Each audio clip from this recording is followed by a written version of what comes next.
Bonjour. Après la sortie d'Abdourahmane Baba, le groupe de Douala nous demande de nous pencher sur leurs documents. Et nous nous posons la question justement si nous devons le faire. Et la réponse est affirmative. Surtout que lorsqu'on met à côté de ce que nous propose Serge Espoir Matomba en disant qu'il est le parti le plus profané par le régime de Yaoundé, on tombe de nu. Maintenant, voici ce que le groupe de Douala déclare. Il faut rappeler que ce groupe fait sa première apparition il y a 3 mois où elle signalait 3 personnalités qui ont des réputations dans le processus électoral camerounais: Anissa Ikane, Elimbi Lobé et l'ex-vice-président de l'UDC, Cyril Sambaka.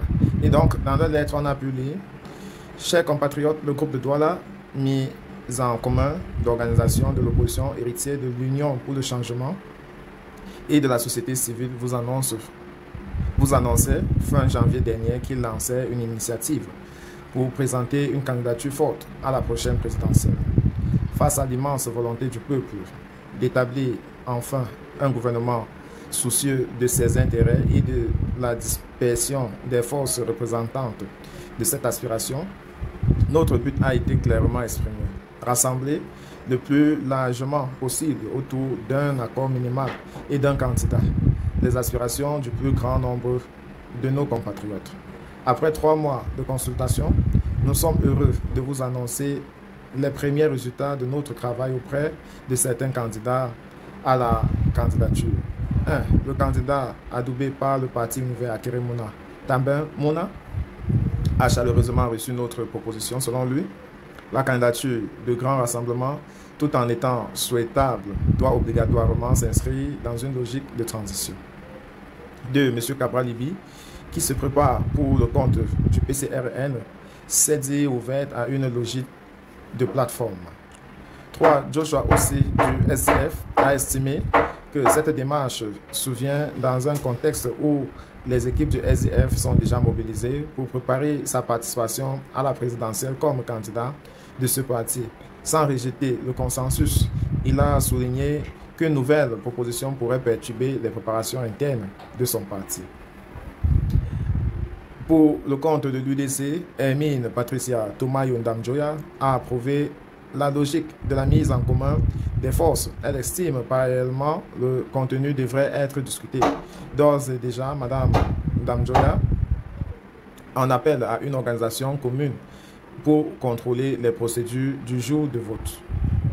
Maurice Kamto, président du MLC, a quant à lui clairement admis que notre démarche est juste et conforme aux besoins actuels de l'environnement politique. Aussi, s'est-il déclaré disponible pour rentrer en discussion, bien au-delà de son parti, afin de déterminer ensemble les conditions et exigences d'une telle candidature ainsi que son porte-flambeau. Chers compatriotes, comme nous vous l'avions indiqué dès le départ, nous estimons que les intérêts du pays doivent nous guider et décider de nos choix. Aussi, malgré des incidents de parcours, n'avons-nous pas hésité à continuer notre conversation avec des opposants, des concitoyens. Donc, ceux qui sont cités ici ne représentent qu'une partie. Nous remercions des soutiens que nombreux d'entre vous apportent à notre démarche. Nous vous encourageons à en populariser la logique, à formuler vos critiques et suggestions, tout en préparant l'échéance d'octobre 2025 par des inscriptions systématiques sur les listes électorales. Le groupe de Douala va poursuivre sa mission avec les participants déjà connus et d'autres qui le voudraient bien. Encore une fois de plus, nous disons que le succès du combat pour le changement dépend de la clarté et de la popularité du programme de renversement du RDPC, de l'inclusion qui caractérisera notre offre, gage du poids que vous mettrez dans la balance pour qu'enfin notre pays change pour le bien de la majorité. Faire à Douala, le vendredi 2 mai 2025, pour le groupe de Douala, Cyril Sambaka, Anissa Ikane. Là, on ne retrouve plus le nom de Elimbi Lobé. Peut-être qu'il a été écarté. Non, pour être plus sérieux, je constate quelque chose avec les Camerounais. C'est qu'au lieu de se construire, on passe le temps à vouloir construire les autres. Parce que les gens qui sont focalisés à mobiliser les gens, les autres, devaient chercher la stratégie de mobilisation. Mais parce que la question numéro 1 qui se pose là maintenant, c'est se demander, que ce soit Cyril Sambaka ou alors Anissé Ekane, à quand remonte leur dernier congrès, ou alors ils appellent ça dans leur formation politique, quoi. À quand remonte leur dernier congrès? Pourquoi est-ce que leur formation politique ne mobilise pas? S'ils sont autant soucieux pour le devenir du Cameroun, voilà la question fondamentale auxquelles il faut répondre. Mais malheureusement, la politique avec M. Biya, c'est quelque chose qui... On ne part pas en retraite et on continue à garder sa beauté dans sa tête. On refuse que les nouveaux acteurs viennent et émergent parce qu'on se dit à un moment donné, on fut populaire, on fut une plaque incontournable. Pour tous ceux qui ont milité ou alors appartenaient à un groupe X ou Y à un moment donné, on a du mal souvent lorsqu'on cesse de nous consulter pour prendre certaines décisions, ou bien quand nos points de vue ne sont plus indispensables. Chacun ressent ça. Mais il faut dépasser cet état d'être-là. C'est un état d'être qu'on peut dépasser. Parce que je me rends compte que malheureusement, beaucoup de personnes restent figées sur ce qu'ils détiennent et continuent à croire que le monde tourne autour d'eux. Ont du mal à accepter que les choses ont évolué et qu'eux-mêmes, ils devraient faire pareil. Tout ce temps que vous prenez, c'est du temps que vous deviez être en train de mobiliser. Même, je sais, même sortir des flyers comme ça, là, pourquoi on en parle, c'est un tremplin pour les élections locales à venir. Parce que vous savez d'office que votre ligne éditoriale ne peut pas vous permettre de présenter un candidat. Vous avez circonscrit votre impact dans une localité, ce qui vous empêche en réalité d'exister au-delà de votre zone. Avoir même le titre, le groupe de Douala. Pour moi, c'est une interpellation à la jeune génération qui veut influencer. Moi, quand j'ai regardé le défilé du 1er mai avec l'impact que Boum François a fait, j'ai dit que voilà garçon.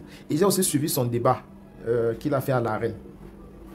Et j'ai compris que il y a quelque chose qu'il faut que les Camerounais tirent dans sa façon de réfléchir. C'est que dès que tu commences à mobiliser, tes amis vont s'ériger en obstacle. Et il faut cesser de les écouter, en fait. Continuer à impacter les vies, parce que à nos jours, tant que tu impactes les vies, c'est toi qui es à la lune. Vous voyez, quand son équipe a défilé au boulevard de Vermeer à Yaoundé, il a mis tout le monde d'accord. C'est-à-dire, à la fois ceux qui le critiquent et ceux qui sont avec lui, chacun voit les résultats et on se dit qu'il y a encore quelle société au Cameroun qui peut mobiliser autant sur le territoire national. Toutes les villes où je suis passé, dans les carrefours, j'ai entendu quelqu'un qui utilisait ce baffe-là. Et quand un être humain fait quelque chose, la question qu'il faut rapidement se poser, c'est quel est son intérêt dans ce qu'il fait. Donc, si tu as un projet, que dans tout le Cameroun, quelqu'un trouve son intérêt dedans, tu as gagné. Tu as gagné. Et c'est ça que les formations politiques, surtout ceux qui veulent rester relevants. Parce que si les gens ne se sentaient pas aussi tellement importants, on ne devait pas chercher à en parler. Mais c'est toujours chercher à montrer que non, voilà, si tu as réussi à créer ta formation de politique, ou bien si tu veux te faire toujours entendre, cher ami, apprends la stratégie d'influence, de mobilisation. Tes actions parleront pour toi. Quand on voit derrière vous, on ne voit pas 10 personnes.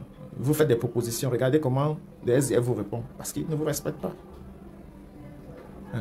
Pour avoir le respect, il faut engager le monde dans son projet. Faites pour que les gens qui vous entourent, commençant par votre femme, par vos enfants, voient leurs intérêts dans ce que vous faites. Et vous allez voir comment on influence les gens. Ça prendra le temps que ça va prendre, mais c'est la voie.